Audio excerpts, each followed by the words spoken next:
All right. If you made it to my YouTube channel, I know you are here to know the reason why a lot of women keep having miscarriage, abortion, and then they are not able to have a baby.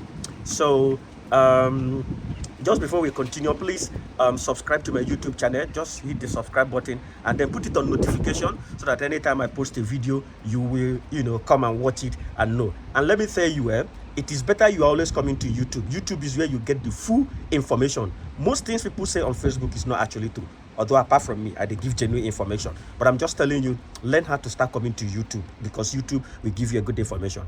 And some people will be asking, what audacity or what authority do you have to discuss a medical topic? Of course, I'm a medical personnel. I'm not just a content creator, just in case you do not know. Now, so this is actually what happens, right? Let's say you are blood group O negative as a woman.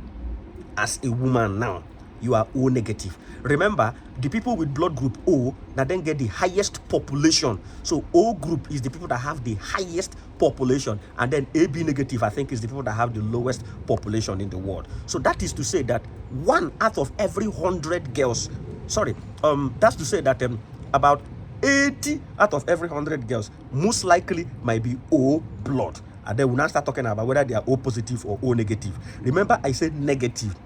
If your own is negative, whether A negative, whether B negative, whether O negative or AB negative, the most important thing is negative. Do you know how you will understand this thing? For those that are electricians, do you notice that if you bring positive and negative wire, join it together, there will be a spark?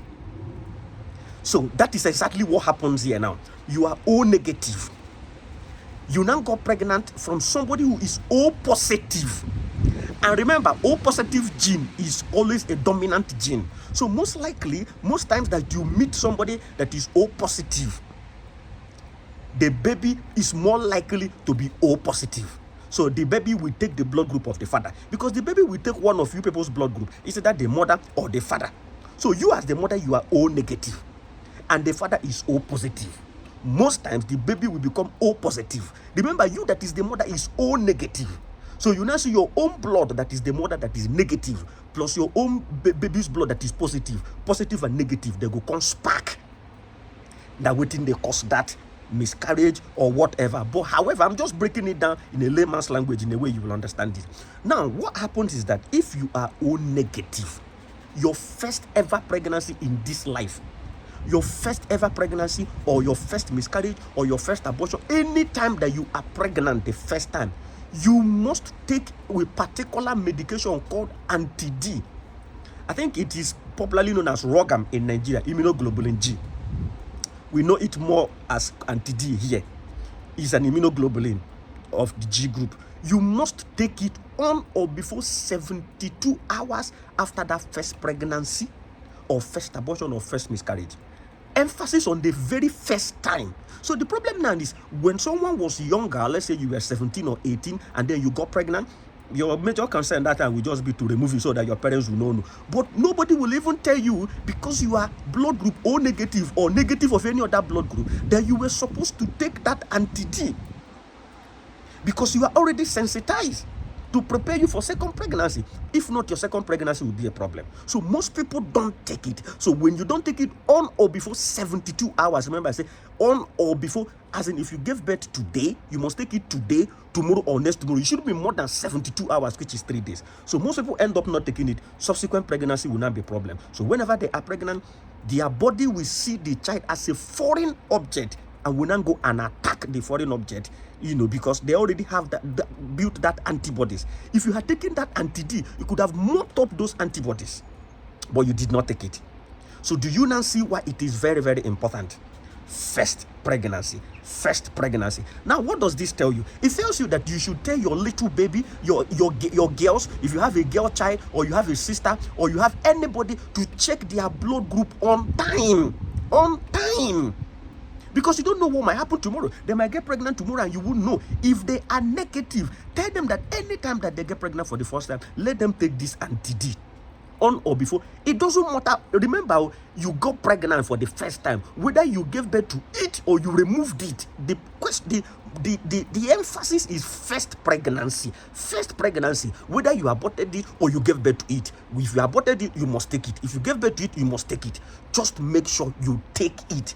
That is the most important thing. Now, when you take it, subsequent pregnancy, they won't be able to see that child as an antigen, as a foreign body. But if you do not take it, they will start attacking that baby once the second pregnancy, and that is what causes those constant abortion, constant miscarriage rather. And then you say that the child, the mother is not able to have a child. This is actually what happens.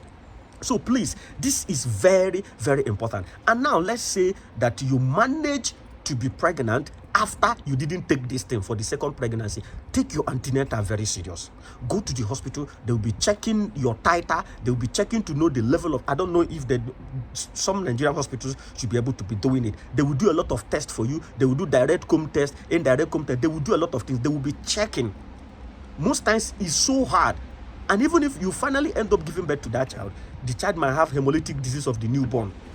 Hemolysis, disease of the newborn. What we call erythroblastosis fetalis. There's so many things to do for this child. They will do exchange blood transfusion. This child will get what they call hyperbilirubinemia. A lot of things happens, and most times they don't survive. So this is actually why a lot of people are complaining. So when you hear this kind of complaint, ask the woman, what is your blood group? Ask them, was there any time you were aborted? Things like that. But in all, I advise you see a professional medical advisor, a doctor, specifically a gynecologist. Remember, doctors, there are different specialties. You don't just need to see any kind of doctor. There are different kinds of doctor.